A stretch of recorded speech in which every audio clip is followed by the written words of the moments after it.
शुरू करते हैं आज की हमारी कवर स्टोरी। सबसे पहले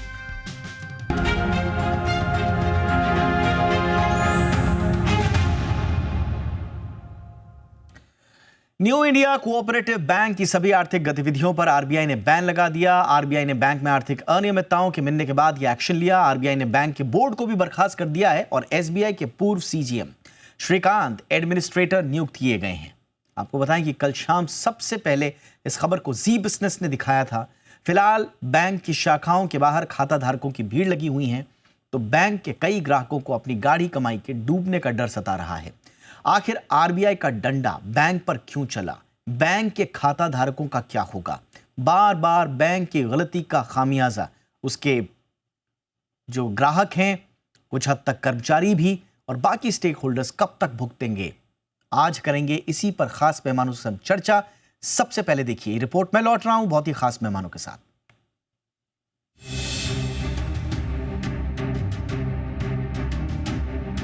न्यू इंडिया कोऑपरेटिव बैंक की शाखाओं के सामने जुटी खाता धारकों की भीड़। ये भीड़ न तो बैंक से पैसे निकाल सकती है और ना ही जमा कर सकती है। अब तो आरबीआई ने न्यू इंडिया कोऑपरेटिव बैंक के बोर्ड को भी बर्खास्त कर दिया है, लेकिन क्यों? पहले इसे समझते हैं। दरअसल इस बैंक के सभी लेन देन पर आरबीआई ने बैन लगा दिया था। तस्वीरों में आप साफ देख सकते हैं, लोग सुबह से ही हैरान परेशान बैंक के सामने इकट्ठे हो रहे हैं। किसी को इलाज के लिए पैसे चाहिए तो किसी ने बेटी की शादी के लिए इस बैंक में पैसे जमा कर रखे थे, लेकिन अब जब पैसों की जरूरत पड़ी है तो उनके सामने मुश्किलों का पहाड़ खड़ा है। दरअसल ये अब अपने ही पैसे बैंक से नहीं निकाल सकेंगे। ऐसे में खाता धारकों को उनकी गाढ़ी कमाई के डूबने का डर सता रहा है, जो लाजमी भी है। आखिर आरबीआई को न्यू इंडिया कोऑपरेटिव बैंक पर यह एक्शन क्यों लेना पड़ा? बैंक की सभी तरह की आर्थिक गतिविधियों पर रोक क्यों लगानी पड़ी? आखिर बैंक के खाता धारक अपने ही पैसे क्यों नहीं निकाल पा रहे हैं? क्या उनके पैसे डूब जाएंगे? अगर पैसे मिलेंगे भी तो कब और कैसे? ये खाता धारकों को खुद नहीं मालूम। तो चलिए सबसे पहले समझते हैं कि आखिर एनआईसीबी पर आरबीआई का चाबुक क्यों चला। दरअसल आरबीआई ने बैंक की आर्थिक गतिविधियों में हेरफेर की शिकायत पाई थी। इसके बाद आरबीआई की जांच में गंभीर आर्थिक अनियमितताएं सामने आईं। इसके बाद आरबीआई हरकत में आई और एनआईसीबी के पैसे जमा करने पर रोक लगा दी। इतना ही नहीं, एनआईसीबी से कोई ग्राहक पैसे की निकासी भी नहीं कर सकता। बैंक पर यह बैन अगले 6 महीने तक लागू रहेगा। फिलहाल तो पहले बैंक के हालात को सुधारने की कोशिश की जाएगी। वहीं आरबीआई 6 महीने के बाद बैंक के कामकाज का रिव्यू करेगा। साथ ही आरबीआई ने आवश्यक मदों पर खर्च के लिए बैंक को सीमित दायरे में अनुमति दी है, ताकि बैंक कर्मचारियों के वेतन, किराए और बिजली के बिल जैसे जरूरी खर्च की जरूरत को पूरा किया जा सके। अगर बैंक के हालात नहीं सुधरते हैं और आरबीआई को बैंक बंद करने पर मजबूर होना पड़ता है, तो ऐसी सूरत में जमाकर्ताओं को अपनी जमा राशि पर 5 लाख रुपए तक का बीमा क्लेम मिलेगा। ये claim deposit insurance and credit guarantee corporation यानी DICGC के तहत मिलेगा। फिलहाल तो बैंक ग्राहकों की सांसें अटकी पड़ी हैं, उनकी जिंदगी भर की कमाई फंस गई है। ऐसे में ले देकर मुश्किलों में खाता धारक फंसे हुए हैं। ब्यूरो रिपोर्ट, जी मीडिया। और आइए इस पर करते हैं विस्तार से चर्चा और समझने की कोशिश करते हैं कि यह मुद्दा आखिर इतना गहराया क्यों। और जैसे हमने कहा कि बार बार ये जो बैंक्स गलतियां करते हैं उसका खामियाजा आखिर एक आम ग्राहक कब तक भुगते। बातचीत करने के लिए मेरे साथ बहुत खास मेहमान जुड़ चुके हैं। स्वागत करते हैं रमेश सिंह साहब का, पूर्व ईडी हैं देना बैंक के। बहुत बहुत स्वागत है रमेश सर आपका। हमारे साथ स्टूडियो में देवीदास तुलजापुरकर सर हैं, जो कि महासचिव हैं महाराष्ट्र स्टेट बैंक कर्मचारी संघ के। देवीदास सर बहुत बहुत स्वागत है आपका। और हमारे साथ हैं बिजॉन मिश्र, जाने माने कंज्यूमर राइट एक्टिविस्ट हैं। बिजॉन सर आपका भी बहुत बहुत स्वागत है। और चूंकि देवीदास जी हमारे साथ स्टूडियो में ही हैं, सबसे पहले आपसे ही चर्चा की शुरुआत कर लेते हैं सर। इस पूरे मसले में आपको कहां कहां झोल नजर आ रहा है सर? कहां कहां गड़बड़ियां हुई जो कि इग्नोर की गई और परिणति हम सबके सामने? मुझे लगता है कि एकाएक तो ये हादसा नहीं होता, कई दिनों से ये चल रहा था। तब आरबीआई को कब पता चला ये, या तो ऑडिटर्स को कब पता चला, और पता चलने के बाद उन्होंने कस्टमर्स को आगाह करना चाहिए। आजकल लोग क्या देखते हैं, एक तो रिजर्व बैंक का लाइसेंस है, ऑडिटेड बैलेंस शीट है, इसलिए लोग आमतौर पे भरोसा रखते हैं। मुझे लगता है ये जो भरोसा रखने वाली जो बात है वो ही लोगों को धोखे में ला रही है। और इसमें अगर कोई चीज़ की आवश्यकता होगी तो वो फाइनेंशियल लिटरेसी की आवश्यकता है। लोगों में जो जानकारी होनी चाहिए, कहाँ पैसे रखना चाहिए, कहाँ नहीं रखना चाहिए। क्योंकि आपको पता होगा कि ये बैंक लगातार 2 साल से घाटे में है। ऐसी बैंक में पैसे रखना ये जोखिम वाली बात है। ये लोगों को भी पता रहना चाहिए था, लेकिन फाइनेंशियल लिटरेसी नहीं है, इसके कारण लोग धोखे में आ जाते हैं। और अभी तो कल मोरेटोरियम लागू किया और आज बोर्ड को सुपरसीड किया गया, तो लगभग बैंक को अभी आईसीयू में डाला गया है।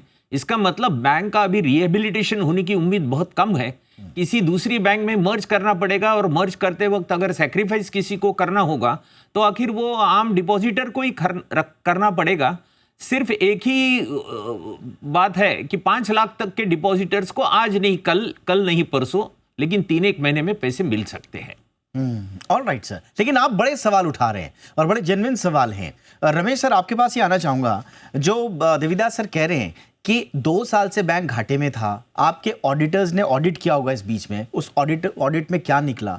कुछ ऐसे संकेत नहीं थे, कुछ ऐसे फ्लैग्स नहीं थे जो स्टेक होल्डर्स तक जाते, ग्राहकों के पास जाते और वो ये तय कर पाते कि बैंक में पैसा रखना है कि नहीं रखना है। ट्रेजेक्टरीज देखते, अपने जोखिम का आकलन वो करते, लेकिन इन्फॉर्म्ड चॉइस का उनको अधिकार नहीं दिया गया। तो कहाँ कहाँ आप गलती देखते हैं सर? देखिए, नमस्कार। सबसे पहले तो ये कहना कि हमारे जो डिपॉजिटर वो वेल इन्फॉर्म नहीं होते, ये सही नहीं रहता, क्योंकि जो बैंक्स है वो हर साल एनुअल जनरल मीटिंग करते हैं। एनुअल अपने रिजल्ट्स जो है वो अपने वेबसाइट के ऊपर भी, और जो एजीएम की जाती है शेयर होल्डर को भी की जाती है। और ये बैंक जो लगातार 2 साल से लॉस में चल रहा है, ये भी इसका एक कारण है जिसके कारण आज यह स्थिति आई हुई है। लेकिन इस बैंक में जहाँ पे पर्सनल लोन 528 करोड़ हो 1150 करोड़ में से, जो कि अनसिक्योर्ड नॉर्मली हुआ करते हैं, उसी से लोन सर्विसेज सेक्टर को भी 450 करोड़, तो दोनों मिला के अगर 997 करोड़, लगभग 1200 करोड़ के लोन में, 1300 करोड़ के लोन में से अगर ये अपना 1000 करोड़ रुपए का लोन अनसिक्योर्ड के रूप में दिखाई दे, तो नेचुरली ऐसी बैंक को तकलीफ होनी जरूरी हो गई और हो चुकी है। मैं समझता हूँ कि जो ऑडिटर लोगों ने इसमें की है, उन्होंने अपने नॉर्मली जब उनको कोई चीजें दिखती है ग्लेरिंगली, तो अपने क्वालिफाइड रिमार्क्स में भी लिखते हैं और अपने रिपोर्ट में भी लिखते हैं। और रिजर्व बैंक ऑफ इंडिया हर साल रमेश सर, लेकिन आप जो बता रहे हैं कि एनुअल जनरल मीटिंग होती है, फिर मिनट्स ऑफ मीटिंग शेयर किए जाते हैं, everything is shared with all the stakeholders, ये सर जो मेन स्ट्रीम बैंक्स हैं उनमें ये होता है, या आपको लगता है कि कोऑपरेटिव बैंकों का मामला एक्सक्लूसिव है, उनकी चिंताएं ज्यादा हैं, इन पर निगरानी कम है, या इस तरह के कंप्लायंस को ये लोग फॉलो नहीं करते? मैं तो ऐसा कहूंगा कि आज से अगर आप 5 साल 7 साल पहले कहते, जब पब्लिक सेक्टर बैंकों के ऊपर भी जब रिजर्व बैंक ऑफ इंडिया ने नकेल कसनी शुरू की थी 2015-16 में, जो उन्हें प्रॉम्प्ट करेक्टिव एक्शन बैंकों पे लाए थे और सारे एनपीओ को करके सारे, मैं सोचता था कि उस समय काफी अच्छे बैंक जो हो उनके ऊपर भी दिक्कतें आई थी। तो सरकारी बैंकों को जब ये देखने के बाद रिजर्व बैंक ने खास करके जब Punjab and Maharashtra cooperative bank, जो कि कुछ सालों पहले 2020 में जब डूब गया था, उसके बाद से रिजर्व बैंक ऑफ इंडिया बहुत ही जागरूक हो गया और अभी हर साल सारे बैंकों के ऑडिट वो खुद भी करता है, उनकी टीम आके ऑडिट करती है। जो हमारे बैंक के जो इंटरनल ऑडिट होते हैं वो भी होते हैं, स्टैट्यूटरी ऑडिट हुआ करते हैं, और रिजर्व बैंक ऑफ इंडिया की भी टीम इसको इंस्पेक्ट करती है। तो इसमें जो सबसे बड़ी दिक्कत जो कि इस बैंक की जो नॉन परफॉर्मिंग एसेट्स जो हुआ करती है वो काफी 10% तक पहुंच गई है, जो कि लोग मतलब टोटल लोन के इतने अमाउंट खराब हो चुके हैं जहाँ से पैसे लाने के लिए भी आपको रिकवरी करने के लिए काफी दौड़ धूप करनी पड़ेगी। इसकी जो capital to risk weighted assets हुआ करती है, जिसको हमारे बैंकिंग लैंग्वेज में CRAR कहते हैं, वो लगभग 9% पे आ गई। वो रिजर्व बैंक ऑफ इंडिया ने सारे बैंकों के लिए, खासकर कोऑपरेटिव बैंकों के लिए 10% की सीलिंग रखी है। पिछले साल में 23 में ये 8% थी और थोड़ी सी इंप्रूव होकर 9% हुई है। लेकिन यहाँ पे नेचुरली जो भी हमारे साथी ने कहा था कि कुछ दिक्कतें 2 साल चल रही है, ये ओवरनाइट दिक्कतें होती नहीं है, लगातार होती रहती है। हाँ, और ये एब्सोल्युटली सर, ये आप आई एग्री। और अभी सर ने भी यही बोला कि ये ओवरनाइट दिक्कतें नहीं है, 2 साल से अगर दिक्कतें चल रही हैं, एक कम्युनिकेशन का कोई मैकेनिज्म, ठीक है सर। ये देखिए, एक आम ग्राहक को समझ में नहीं आता है सर कि आपने एनुअल जनरल मीटिंग बुला दी है। एक आम ग्राहक को बैंक की मिनट्स ऑफ मीटिंग की जार्गन समझ में नहीं आती है सर। वो at the end of the day देखता है, हाँ बैंक में गया था, वो खुला था, वहां पर कर्मचारी काम कर रहे थे, एटीएम काम कर रहा था, पैसे निकल रहे थे, बस उसका इतना ही है सर। अब उसको जार्गन्स में फंसाकर तो आप कहा जा सकता है कि इन्फॉर्म रखा गया था, बट एक्चुअल जो इंफॉर्मेशन है वो उसके मतलब की जो इन्फॉर्मेशन है वो उस तक उसको नहीं पहुंची। मैं इस सवाल के साथ बिजॉन मिश्रा सर के पास जाऊंगा। Sir, do you agree with this कि कंज्यूमर को वो बात क्लियरली बताई गई थी? या दीपक भाई, हम ये बताना चाहेंगे, यू सी, आम उपभोक्ता जो बैंक में डिपॉजिट रखता है वो विश्वास के साथ रखता है, और इसलिए रखता है क्योंकि वो बोर्ड मेंबर्स को विश्वास करते हैं, ऑडिटर्स को विश्वास करते हैं, internal external auditors, audit committees को विश्वास करते हैं। तो let us come to solution. हम सोल्यूशन पे बात करेंगे। ये मुद्दा हमने उठाया था जब पीएमसी बैंक बंद हुआ, तो पहले 1 लाख रुपया तक का मुआवजा लोगों को मिलता था, डिपॉजिटर्स को। हम लोग कोर्ट से ऑर्डर करवा के जब कोर्ट पे हम गए तो सरकार ने तुरंत उसको 1 लाख से 5 लाख किया, और हमको ये आश्वासन दिया कि 96% of the depositors are covered with this 5 lakhs। तो अब हम लोग बोले नहीं, 100%, अभी भी हम डिमांड कर रहे हैं 100% का, जो हम लागू रखेंगे और दबाव रखेंगे सरकार के ऊपर। लेकिन मेरा ये संक्षेप में कहना है कि सारे बोर्ड मेंबर्स को अकाउंटेबल करवाना होगा, उनको उत्तरदायित्व करना, उनको तुरंत नॉन बेलेबल अरेस्ट करवाना होगा, लॉ में सुधार लाना होगा, ताकि हर बोर्ड मेंबर जो हर एक कंपनीज के बोर्ड में है, जो मतलब कस्टोडियन है डिपॉजिटर्स का, कोई भी कंपनीज के, उनको सीरियसली लेना होगा इस काम को। हम भी इंडिपेंडेंट डायरेक्टर है, हम बोर्ड में बैठते हैं। क्यों बैठते हैं? क्योंकि हम डिपॉजिटर्स का रक्षक हैं। हम देखते हैं कि कहीं पर भी वो ऐसा काम ना हो उस कंपनी में जब वो बैंकक्रप्ट हो जाए, वो हाथ उठा दे। उसके पहले हम लोग डिपॉजिटर्स को, सारे लोगों को अवगत कराते हैं, अवेयरनेस करवाते हैं, और इसीलिए हम लोग अवेयरनेस भी करवाए हैं लोगों में कि आप 5 लाख तक का आपका कवर्ड है, उसके ऊपर आप कवर्ड नहीं है। क्योंकि हम लोग जो प्रीमियम पे कर रहे हैं वो DICGC को जो करते हैं हम लोग एज डिपॉजिटर्स और बैंक अकाउंट होल्डर्स, वो बैंक इन खाता में जमा करता है, जो मतलब इंश्योरेंस कवर देता है डिपॉजिटर्स को। तो हम लोग हर समय यही कह रहे हैं कि आप हमसे ज्यादा पैसे ले लीजिए, लेकिन मेरा 100% कवर कीजिए, ताकि हम सुरक्षित महसूस करें। Absolutely. ये नहीं हो रहा है। और आज हमारे संवाददाता सौरभ पांडे ने कई लोगों से बातचीत करने की कोशिश की। उसमें बहुत सारे लोग ऐसे थे जिनके 50 लाख, 60 लाख, 70 लाख। अब उनको आप 5 लाख का अगर एश्योरेंस देंगे तो ये तो उनके साथ कोई न्याय नहीं है। ये कर रहे हैं कि 100% कवरेज होनी चाहिए। Absolutely. 100% कवर होनी चाहिए। And on that note, sir, yes sir, मैं देवीदास सर आपके पास आना चाहूंगा। आप तो कर्मचारी एसोसिएशन से जुड़े रहे हैं, खुद बैंकिंग व्यवस्था को आप समझ रहे हैं। प्रॉब्लम कहाँ है? एक कर्मचारी भी तो सर रोजमर्रा की दिक्कतों को फेस करता है। हमें बताया गया है कि इस बैंक के कर्मचारियों को महीनों महीनों तक उनको तनख्वाह नहीं मिली थी। क्यों नहीं वहां से एक ऐसी आवाज आती है जो टाइमली थोड़ा सा एक संकेत दे दें? आपको लगता है कि जो कर्मचारी थे वो भी कहीं दबाव में थे, या उनको ऐसा एहसास था कि आज नहीं तो कल चीजें ठीक हो जाएंगी, या वो ज्यादा अलर्ट रह के शायद आगाह कर सकते थे? कुल मिलाकर हमारे यहाँ सिस्टम्स जो है वो बहुत वीक फाउंडेशंस पे खड़ी है। हर बैंक में एक विसल ब्लोअर पॉलिसी रहती है, लेकिन अगर विसल बजाने की कोशिश किसी ने की तो उसको दबोचा जाता है। हमारे यहाँ कारपोरेट गवर्नेंस की बात बहुत कुछ की जाती है, लेकिन बहुत सारे जो बोर्ड्स है वो तो MD ड्रिवन बोर्ड्स है। वो ही बस मैनेज करते हैं ये कौन बोर्ड ऑफ डायरेक्टर हो गया, और उनके अनुसार वो निर्णय लिए जाते हैं। मुझे और एक चीज के ऊपर आपका ध्यान आकर्षित करना है। आप अगर किसी बैंक में जाकर लोन मांगने के लिए जाओगे तो आपका क्रेडिट स्कोर आपको बताया जाता है। करेक्ट। आपको नहीं लोन मंजूर किया जाएगा, या तो आपको रेट ऑफ इंटरेस्ट ज्यादा भुगताना पड़ेगा। तो क्यों ना बैंकों को कोई रेटिंग हम इंट्रोड्यूस करें, ताकि एक अच्छे रेटिंग वाले बैंक में मैं भरोसे से पैसे रख सकता हूं। तो ये रेटिंग देने वाला काम है वो रिजर्व बैंक ने करना चाहिए। RBI क्या करती है, जब आदमी ICU में डालने वाली बात है, अभी कल का जो RBI का कदम था या आज का कदम था, ये तो बस वो पहले ही डिटोरेटिंग थी, उसको ICU में डाल दिया तो अभी उसकी मौत तो तय है। बस आने वाले 3 महीने में या 6 महीने में मौत होगा क्या? 5 लाख के ऊपर की डिपॉजिटर, वो कोई बेईमानी करके पैसे नहीं कमाया, उसने भी खून पसीना बहा है, उसके बाद पैसे कमाए, तो उसके पैसे के बारे में सुरक्षितता कौन एश्योर करेगा? मुझे लगता है सिस्टम के तौर पे हमारी जो सिस्टम्स है वो अंदर से खोखला हुई है।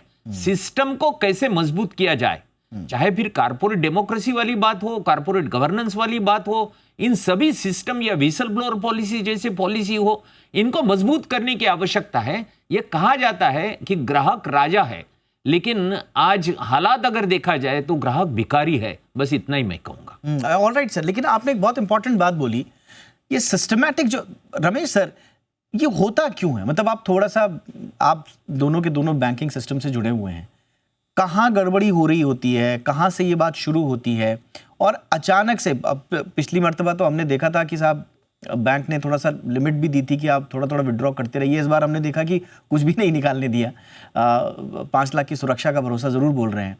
तो इतनी बड़ी प्रॉब्लम में, जैसे सर बता रहे हैं कि आईसीयू में चले गए, वेंटिलेटर पर चले गए, क्या होता है सर और कितने दिनों तक ये चलता है कि एक बैंक को बैन करने के लिए आरबीआई को कदम उठाना पड़े? वो टाइम पीरियड थोड़ा सा बताइए सर, ताकि हम ये एसेस कर पाएं कि हमारे सिस्टम में प्रॉब्लम कितनी डीप रूटेड है। जी, इनफैक्ट मैंने आज न्यूज आने के बाद से इस बैंक की एनुअल रिपोर्ट पढ़ी है, फाइनेंसेस पढ़े हुए हैं, और इनके जो असेट साइड जिसमें कि cash with the reserve bank of India, इनके इन्वेस्टमेंट गवर्नमेंट सिक्योरिटीज में जो कि लिक्विड सिक्योरिटी हुआ करती है, और इनके बाकी के जो बैलेंसेस डिपॉजिट के रूप में रखते हैं बाकी बैंकों में, वो काफी 24 की जो बैलेंस शीट खत्म हुई है उसमें मुझे काफी कुछ दिखाई नहीं दिया, क्योंकि जितने इनके डिपॉजिट है 2200-2400 करोड़ रुपए, उसके सामने लगभग 1100-1300 करोड़ के उनके लोन है, और उसके ऊपर 1200-1300 करोड़ के इनके लिक्विड असेट्स वहां पे है। लेकिन ये 31 मार्च 24 की पोजीशन थी। लेकिन इस बीच में अगर ये जब ये रिजर्व बैंक ऑफ इंडिया इस साल में जब इनका इंस्पेक्शन करता है, क्योंकि हम पब्लिक बैंकों को क्या होता है कि 30 जून 2000 हर साल में 30 जून के पहले हम लोग को अपना एनुअल रिपोर्ट सब कुछ बनाना पड़ता है, और 30 सितंबर के पहले हम लोग को अपनी एजीएम हेल्ड करनी पड़ती है, और उसके दरमियान जब हमारे फाइनेंस अकाउंट साइन जाते हैं उसके बाद में रिजर्व बैंक ऑफ इंडिया आता है इंस्पेक्शन करने के लिए। तो मेरे को लगता है कि इस साल 23-24 के जो ऑडिटेड अकाउंट्स जो हुए होंगे स्टैट्यूटरी ऑडिटर से, वो होने के बाद जब रिजर्व बैंक ऑफ इंडिया इसको करता है तो उन्हें कुछ चीजें मिली हुई है जो मुझे और आपको उसके बारे में प्रीवी है, हमको अधिकार नहीं देखने का। लगभग वो उस चीज को देखते हुए रिजर्व बैंक ऑफ इंडिया ने ये निर्णय लिया होगा कि इस तरह से इम्पोज किया जाए ताकि पूरे बैंक को तकलीफ ना हो। बट सर, आरबीआई भी इस पक्ष में रहा है कि cooperative bank small finance bank में कन्वर्ट हो। इसमें दिक्कत क्या है सर? नहीं, इसमें होता ये है कि जो कोऑपरेटिव बैंक से मोस्टली आप भी जानते हो, हम भी जानते हैं कि ये पॉलिटिकली कंट्रोल हुआ करती है, ये सब वो उनके हाथों में हुआ करती है, तो वो नहीं चाहते कि उनके हाथ से ये चीज चले जाए, क्योंकि स्मॉल फाइनेंस बैंक बनने के बाद में उनको ये छूट नहीं मिलेगी। स्मॉल फाइनेंस बैंक को हर पार्टी, और यहाँ पर आती है हमारे देश के कोऑपरेटिव बैंकों के खस्ता हालत की सबसे बड़ी वजह, और वो है पॉलिटिकल इंटरफेरेंस। और हम देखते हैं बार बार गवर्नेंस के, फाइनेंशियल स्टेबिलिटी के, लिक्विडिटी के इश्यूज आते रहें, ग्राहकों का पैसा वो गर्त में जाए, ग्राहकों का पैसा लगातार डेंजर जोन में जाता रहे, लेकिन पॉलिटिकल इंटरफेरेंस कम नहीं होना चाहिए। ये सर कब तक चलेगा? मैं देविदास जी आपके पास आना चाहूंगा, आप थोड़ा सा इसमें इनपुट दीजिए सर। जब आपके पास ऑप्शन है कि आप स्मॉल फाइनेंस बैंक में कन्वर्ट हो सकते हैं ताकि बेहतर एक गवर्नेंस का मॉडल हमारे सामने आ सके, आरबीआई को निगरानी करने में बेहतरी हो, तो फिर प्रॉब्लम क्या है? ये पॉलिटिकल इंटरफेरेंस कब तक चलेगा सर? ये तो हमारी खासियत है यहाँ, जो भी बैंकिंग में पॉलिटिक्स और इकोनॉमिक्स दोनों एक दूसरे से इतने जुड़े हुए हैं कि पॉलिटिकल इंटरफेरेंस तो हर जगह पे है। लेकिन जो आप स्मॉल फाइनेंस बैंक की बात कर रहे हो, तो मुझे लगता है आप थोड़ा अंदर से देखोगे ना, तो स्मॉल फाइनेंस बैंक में भी बहुत बड़ी दिक्कतें हैं। अच्छा, ऐसा नहीं है कि कोऑपरेटिव बैंक्स में कोई प्रॉब्लम है और स्मॉल फाइनेंस बैंकों में प्रॉब्लम नहीं है। आपने देखा एक पेमेंट बैंक धोखे में आई थी, और आने वाले दिनों में रिटेल सेक्टर में जो एनपीए बढ़ रहा है, तो मुझे आशंका लगती है कि कई स्मॉल फाइनेंस बैंक भी प्रॉब्लम से वहां तो सर चल ही रहा है, वो आरबीआई तो जाएगी। और अभी आरबीआई तो बोल चुका है कि आप अनसिक्योर्ड लोन बांट रहे हैं, बिना किसी सोच समझ के बांट रहे हैं। हाँ, तो इसलिए वो दिक्कत में आने वाली। गोल्ड लोन हमारे यहाँ बहुत सिक्योर्ड समझा जाता है, लेकिन गोल्ड लोन में इतने बड़े पैमाने पे फ्रॉड अभी डिटेक्ट हो रहे हैं, पता नहीं वो कहां तक सिक्योर्ड है। तो इसलिए कुल मिलाकर सिस्टम्स जो है, आप कह रहे हैं गवर्नेंस वाला सिस्टम हो, Absolutely. वो मजबूत करना ये पहले आवश्यक है। यानी कि पूरे सिस्टम में स्क्रूटनी होनी आवश्यक है। बिजॉन सर, अब सॉल्यूशन इसका क्या हो? प्रॉब्लम तो बहुत डीप रूटेड लगती है हमें, लेकिन एक ग्राहक के, हाँ बताइए सर। मैं आपको हमारे ओपनिंग रिमार्क्स में कहे, जब तक आप कानून में सुधार लाके एक डर नहीं पैदा करेंगे, जो लोग इसको रख रखाव कर रहे हैं उनके अंदर में एक डर होनी चाहिए कि हमारा इंटीग्रिटी में खतरा हो, हम यदि इंटीग्रिटी सही ढंग से, हमारा ट्रांसपेरेंसी अकाउंटेबिलिटी नहीं लाए। बैंकिंग सेक्टर इंडिया में कभी बहुत सही आपने बताया, और I am happy that trade union leader के भी एक व्यक्ति हमारे पैनल में हैं। जब तक हम लोग पॉलिटिकल इंटरफेरेंस नहीं रोकेंगे बैंकिंग सेक्टर में, तब तक हम लोग as depositors are in red alert. हम लोगों को बिल्कुल खतरे में हैं, और जो जिसको हम लोग अपने कस्टोडियन मानते हैं आरबीआई, उनको रेड अलर्ट्स तुरंत देना चाहिए डिपॉजिटर्स को। डिपॉजिटर्स के फाइनेंशियल लिटरेसी में, जैसे आपने रेटिंग की बात की है हमारे पैनल मेंबर, आरबीआई रेटिंग्स देते हैं बैंक्स को। There is a rating which goes on, there is a private sector rating which goes on, which RBI encourages. तो ये रेटिंग होते हुए भी आम आदमी को कैसे पता लगेगा? Yes, उनको नहीं पता लगेगा।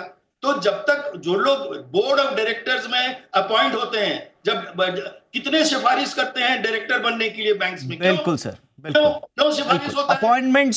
अपॉइंटमेंट्स में संदेह है, इंफॉर्मेशन में संदेह है, सारी की सारी जो प्रॉब्लम्स चल रही होती है उनको क्लियर कट तरीके से पास ऑन करने में ग्राहकों को, उसमें संदेह है। संदेह के इतने प्रश्न हैं कि हमारी ये चर्चा अगर 1 घंटे की भी हो जाए तो हमारे संदेह और प्रश्न खत्म नहीं होंगे। लेकिन हमने कोशिश की कि मोटा मोटा एक आम ग्राहक की प्रॉब्लम क्या है और बैंकों में लगातार ये प्रॉब्लम्स क्यों आ रही हैं, उसके हम थोड़ा सा तह में जा सके, इसलिए हमने कोशिश करी। उम्मीद है हमारे दर्शकों को इससे कुछ बेहतर जो इनसाइट्स हैं वो ज़रूर मिले होंगे। बहुत बहुत शुक्रिया देवीदास तुलजापुरकर सर, आपने वक्त निकाला हमारे लिए। बिजॉन मिश्र सर, बहुत बहुत शुक्रिया सर आपका।